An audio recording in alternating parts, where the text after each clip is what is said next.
한자어 낱말의 발견 시간입니다. 이번 시간은 질타라는 낱말을 살펴보겠습니다. 우리가 가끔 쓰죠. 질타.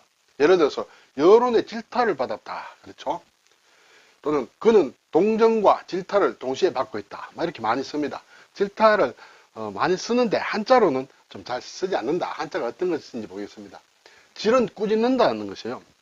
타도 꾸짖는다는 것입니다. 그러면 질타한다는 것은 꾸짖는다는 그런 뜻이 되겠죠. 네. 말로 입으로 꾸짖는다 해서 입구자가 들어갔습니다. 그리고 글자로 보면 이제 비수비다 이렇게 돼 있죠.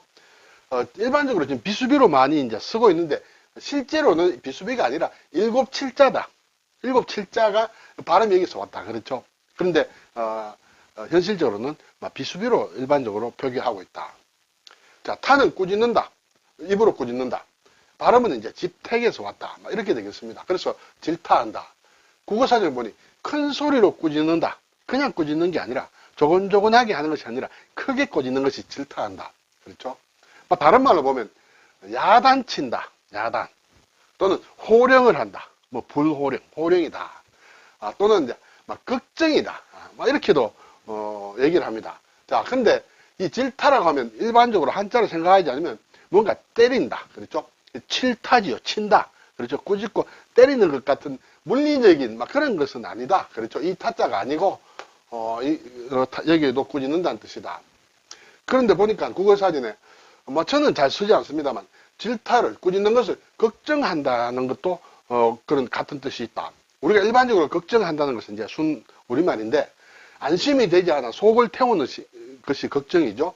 걱정을 끼친다. 근데 또 두 번째 설명해 보면 아랫사람의 잘못을 꾸짖는 것이다. 그것이 걱정이다.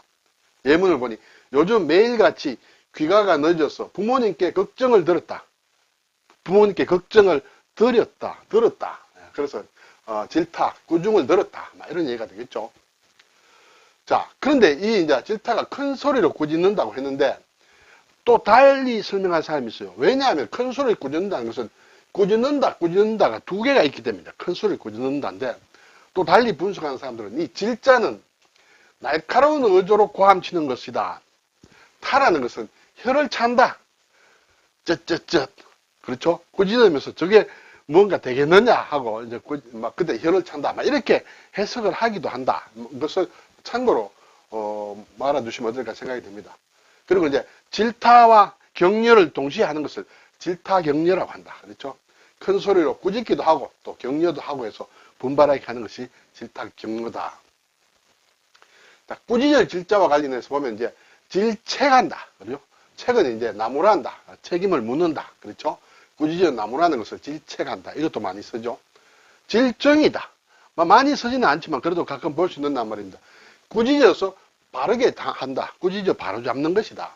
예문을 보니 여러분의 많은 질정과 조언을 겸허히 받아들여 차후에 보완하겠습니다. 많이 꾸짖어서 이렇게 말해주면 바로잡아 주시기 바랍니다. 그렇죠? 또는 책이 출판된 뒤 그는 독자들로부터 많은 격려와 질정을 받았다. 그렇죠? 이것은 좀 잘못됐어. 이렇게 고쳐야 되는 거야. 이런 것을 질정이라고 한다. 호질이라는 것을 우리가 학창 시절에 배웠습니다. 그렇죠? 연암 박지원이 지은 한문 단편 소설이다. 열하일기에 나온다. 호랑이가 양반의 위선을 꾸짖는 것 같은 그런 내용이다. 이렇게 되겠죠. 자, 그리고 이 꾸짖을 질의 오른쪽 부분이 비수비가 아니고 이제 일곱칠이라고 했습니다. 그렇죠? 일곱칠이 다른 글자와 섞이는 경우가 별로 없는데 우리가 호피무늬 호자 할 때 안에 들어간다. 그렇죠? 일곱칠이 들어간다. 또는 삼수의 일곱칠에 나무목이다. 이것은 옷을 얘기한다. 옷나무 할 때 그렇죠? 옷나무. 그리고 일곱칠에 가전자로도 쓴다. 그렇죠? 숫자 변조를 어렵게 하기 위해서 이제 가전자, 획을 더 많이 갖추었다는 것이죠. 일곱칠의 가전자로 이것을 쓴다. 자, 오칠자. 오칠자가 이제 정자고, 이것이 속자라고 볼 수 있는데, 오칠자는 보면 상당히 재미있습니다. 그렇죠? 옷이라는 것은 이제 액체입니다. 그래서 삼수가 있다. 어디에서 나오느냐? 나무에서 나온다. 그렇죠? 나무목이다. 나무를 이렇게 칼로 이렇게 말하자면 금을 걷는다. 그러면 아래에 이제 물숫자죠. 이것이 액체가 나온다. 이것이 오칠이다. 그렇죠? 그래서 오칠자는 생각하면 상당히 재밌는 글자다. 그리고 이제 끈을 절, 또 온통채 할 때 이제 이 글자도 칼도와 이제 7칠이 같이 합쳐져 있다. 절단을 한다. 친절을 베푼다. 일절, 일체 할 때도 쓴다. 그렇죠? 그리고 이제, 여기에 이제 훔칠 절자도 있다. 그렇죠? 구멍혈 아래에다가 끈을 절을 하면 훔친다. 글자가 상당히 복잡한 이것이 이제 정자다. 절도를 한다. 표절을 한다. 할 때 쓰죠. 자, 꾸지절 타는 별로 이렇게 잘 쓰지 않습니다. 막 질타 정도만 알고 있어도 된다. 근데 오른쪽에 있는 것은 이제 집택자입니다. 그렇죠? 집택이다.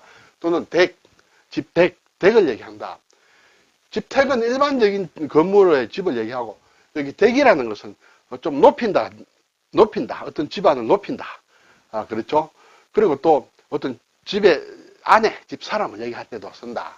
일반적인 건물을 얘기할 때는 가택이다. 주택이다. 고택이다. 사택이다. 회사에서 주는 회사 사택이다. 자택이다. 자기 집이다. 재택이다. 재택 근무한다. 그렇죠? 저택이다. 이것은 이제 큰 집을 얘기한다. 큰 집, 저택이다. 또는 옛날에는 이제 왕이나 제후들이 살던 집은 저택이라고 했다. 택배. 그렇죠. 요즘 많이 쓰는 말. 택지. 이렇게 되죠. 근데 이것이 댁으로 발음이 날 때는, 그 집안을 좀 높여서 하는 얘기다. 그래서 댁내, 무과십니까? 뭐 이런 얘기도 많이 하죠. 상대방의 집을 높여서, 얘기하는 것이다. 시댁이다. 시가집이죠. 시댁도 이것을 높임말이다. 이렇게 볼 수 있습니다. 그리고 어떤 집의 안에 처남댁이다 하면 처남의 집이 아니라 처남의 와이프를 얘기한다. 그렇죠. 처남댁 할 때는. 또는 어디서 시집을 왔다. 포항댁이다 하면 포항에서 시집 온 사람이다. 그렇죠. 그때 이렇게 이제 이런 식으로 댁을 쓴다. 오늘 질타라는 낱말은 꽤 쓰지만은 이렇게 한자로는 좀 적는 경우가 거의 없다. 그렇죠. 이 글자를 잘 염두에 두고 새겨주시면 어떨까 합니다. 오늘 질타, 또 질책, 질정한다, 또 호질이다 이런 것을 살펴보았습니다. 감사합니다.